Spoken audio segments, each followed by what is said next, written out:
Hey guys, Ron here, and a couple of months ago I dabbled in one of the oldest Pokemon art trends online, Pokemon crossbreeds. You know how Pokemon can breed with other species as long as they're in the same egg group, but despite the offspring having two completely different Pokemon for parents, they are a genetic copy of their mother? Well, what if a Pokemon actually inherited traits from their father too? Some of you might be thinking that this is the same as fusions, but while Pokemon fusions are completely new Pokemon with the 50-50 combinations of both parents, Pokemon crossbreeds are very much one species with a bit of another. Like if a Xatu had a Braviary father and inherited some of his traits. Well, that's what we're doing today. You guys also seem to enjoy the cute little stories of how the parents of these crossbreeds met, so if you enjoyed this video, make sure to check out the previous parts and leave a like and subscribe so I know you want to see a part 3. Let's begin with two distinct Pokemon that are based on the same animal. What if a female Bellibolt was surrounded by ground types and a heroic Poliwrath came to her aid? The two quickly fall in love. The female Bellibolt inspires Poliwrath to do more ab workouts, and the male Poliwrath shows Bellibolt some helpful arm exercises. Their offspring would be a fit Bellibolt.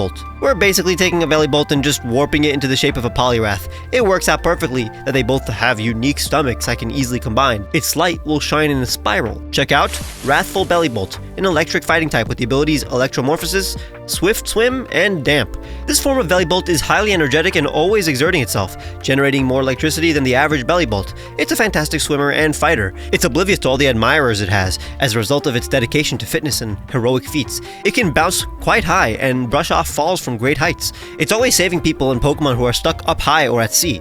If surrounded by jealous foes, Bellibolt will punch the ground, creating a shockwave that knocks out all Pokemon in its radius. Now what if two melodic birds fell in love? I suspect an aloof female Chatot would take pride in her technical music skills and practice every day, but a male Altaria would perch beside her and begin to sing with an unrefined and uneducated note, but with raw and sincere emotions. At first the Chatot is annoyed by the noise this Altaria makes, but the male Altaria shows much interest in her singing and is captivated by the Chatot's talent. They begin to learn from each other and sing together to make harmonious music. Their child would be a natural prodigy. Combining Chatot's music note crest with Altaria's flowing head feathers and white feathers of Chatot with Altaria's cloud feathers makes a lot of sense. Behold, Aria Chatot, a flying dragon type with the abilities Keen Eye, Natural Cure, and Cloud 9. This carefree Chatot can easily imitate the voice and tone of any human in Pokemon. Its music virtuosity allows it to sound like an entire band. It flies in the morning sky singing mesmerizing tunes to welcome the day. Since this Chatot can imitate every genre imaginable, it gets along with every single trainer no matter their taste in music. This form of Chatot gets along with Altaria too. A flock of Aria Chatot can mimic an orchestra and are often trained for performances at festivals. Now I wondered what a combination of the most reviled fish in the franchise and one that has a similar shape but is far more beloved would look like. What if two angler-wielding predators met? I'm thinking of an instance where a female Bruxish burrowed beneath the sand and began radiating psychic energy from the protuberance on her head. She lures in a hypnotized male Lanturn, but as Bruxish pops out of her trap and opens her mouth wide to consume her prey, she is dazzled by Lanturn's beautiful light and elegant form. As she is distracted, her spell is lifted, and the moment Lanturn regains its will, he brightly shines his lure and escapes. After Bruxish regains her sight, she seeks out that Lanturn to apologize. She offers Lanturn a shelter, and they munch on it together. Lanturn falls in love with Bruxish's patterns, and they bond forever.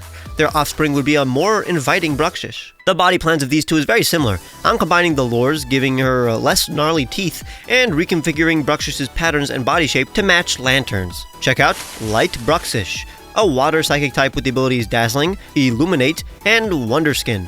Unlike most Bruxish, this one does not conceal itself to hunt. While it can't consume Pokemon with tough shells and spikes, all sea Pokemon that witness its light are drawn to it. It swallows small prey in a single gulp. Lanturns are the only Pokemon known to withstand the charms of its light.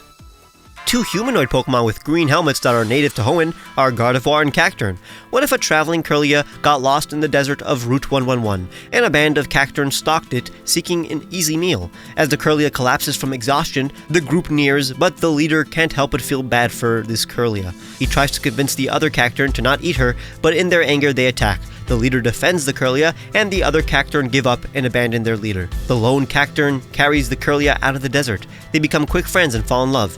Their child will be a rather sharp Gardevoir. I wonder if Cacturn's sand blood will give rise to health problems in its Gardevoir offspring. It's actually a nice coincidence that both Pokemon have a sharp spike in their chest, so accentuating that makes sense. Combining the green head was tougher than I thought since Gardevoir's head is smooth and Cacturn's is jagged.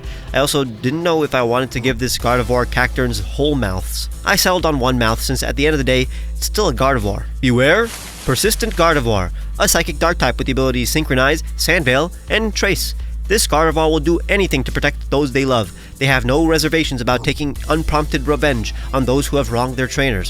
While they do not hunt for food, wild Gardevoir will chase after those who have found food. They are enemies of both Gardevoir and Cacturn, who find them to be inferior versions of themselves. Due to its thick blood, persistent Gardevoir's body will stiffen if it does not move.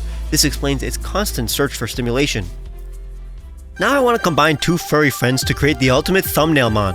What if a female Lopunny falls in love with the magic tricks of a male Meowscarada? This suave prankster originally treats Lopunny as one of the many women it has enchanted, but falls in love with her innocent love for magic and the wonder she sees in the art form he has taken for granted. Their child would be a quite magical Lopunny. Both of these mon have a focus on rather feminine legs. They have puffy wrists and two cape-like appendages. Lopunny's ears and Meowscarada's leaf cape kind of work well together. Lopunny is actually completely innocent, but this one's got to look like it knows more than it's letting on. Behold, Magician Lopunny, a normal dark type with the abilities Cute Charm, Limber, and the hidden ability Protean. More bold than the average Lopunny, this one will strut openly. When encountered by stronger foes, it misdirects them with tricks and runs away. In battle, it kicks and scratches with its retractable claws. While it isn't very cautious, it does not trust easily. As a master of deception, Lopunny is able to perceive any tension, hostility, or trickery. It rarely opens up to others, but when it does, it will shower its loved one with fun magic tricks. Now I find it funny how there are two nurturing bug Pokemon that roll their infants into a ball and or swaddle them. What if a little male Rellor rolled up to a Leavanny who, upon seeing it exhausted from all its rolling, weaved it some clothes made of leaves? It thanked her with a big smile and decided to stay. They fall in love with how nurturing their partner is. When they had a baby, Leavanny wrapped the baby in leaves, and Rellor, now a Rapska, rolled the sleeping infant soothingly on its legs. When their baby grew up, it became a telekinetic Leavanny. This one's tough since I have to make it work upside down. Rapska and Leavanny are also completely different interpretations of bugs, with Rapska looking like a literal scarab and Leavanny having the most minimal and inviting face for a bug type. I decided to put a Swaddle in the orb instead of a growing Rellor. Here is Rolling Leavanny, a bug psychic type with the abilities Swarm, Synchronize, and Telepathy. This extra caring Leavanny creates a soothing ball to place its sleeping babies inside of. It wraps its infants in leaves to keep them extra warm. It's constantly watching its surroundings and will slice those that come near with its sharp arms. Now it turns out there are two steel types in the same egg group whose colors and patterns actually match in some way.